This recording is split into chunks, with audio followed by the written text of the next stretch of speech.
Hey, good afternoon, everybody. It is February 6, 2023, and we are in the Old Testament. We are in the book of Genesis. We're going to read chapter 33 today. Okay, so where are we at in the narrative here? Well, Jacob is returning to his home. He's afraid that Esau is still holding a grudge against him even after 20 years, so he was sending droves or flocks or groupings of his animals and servants ahead of him, and with the message of, hey, when you encounter Esau, tell him this is a gift. Jacob is coming, this is a gift. Next one coming is a gift. So trying to appease him.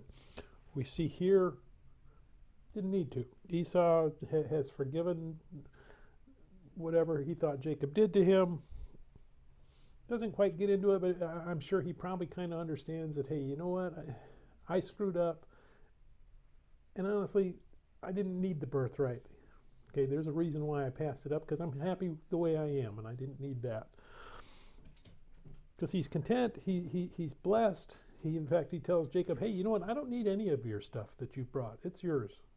I'm happy. I'm fine. I'm just glad that you are here. And you kind of see tones of the prodigal son from the New Testament.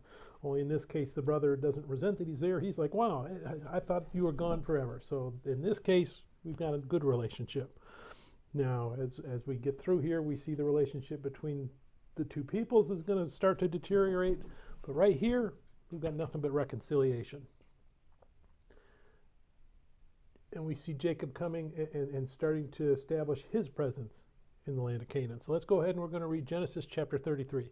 Now Jacob lifted his eyes and looked, and there Esau was coming, and with him were 400 men.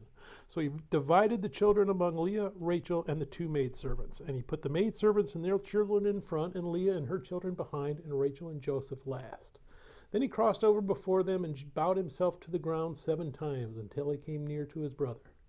But Esau ran to meet him and embraced him and fell on his neck and kissed him, and they wept. And he lifted his eyes and saw the women and children and said, who are these with you? So he said, the children whom God has graciously given your servant. Then the maidservants came near, they and their children, and bowed down. And Leah also came near with her children, and they bowed down. Afterward Joseph and Rachel came near, and they bowed down. Then Esau said, what do you mean by all this company which I met? And he said, these are to find favor in the sight of my Lord. But Esau said, I have enough, my brother, keep what you have for yourself. And Jacob said, no, please, if I have now found favor in your sight, then receive my present from my hand.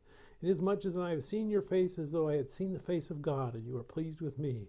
Please take my blessing that is brought to you, because God has dealt graciously with me, and because I have enough. So he urged him, and he took it. Then Esau said, let us take our journey, let us go, and I will go before you. But Jacob said to him, my Lord knows that the children are weak, and the flocks and herds which are nursing are with me. And if the men should drive them hard one day, all the flock will die. Please let my Lord go on ahead before his servant. I will lead on slowly at a pace which the livestock that go before me and the children are able to endure until I come to my Lord and Seir. And Esau said, now let me leave you with some of my people who are with me. But he said, what need is there? Let me find favor in the sight of my Lord. So Esau returned that day on his way to Seir. And Jacob journeyed to Succoth, built himself a house, and made booths for his livestock. Therefore the name of the place is called Succoth. Then Jacob came safely to the city of Shechem, which is in the land of Canaan, when he came from Paddan Aram, and he pitched his tent before the city. And he bought the parcel of land where he had pitched his tent from the children of Hamor, Shechem's father, for 100 pieces of money. Then he erected an altar there and called it El Elohe Israel. May God bless the reading of his word, and may God bless you. Bye.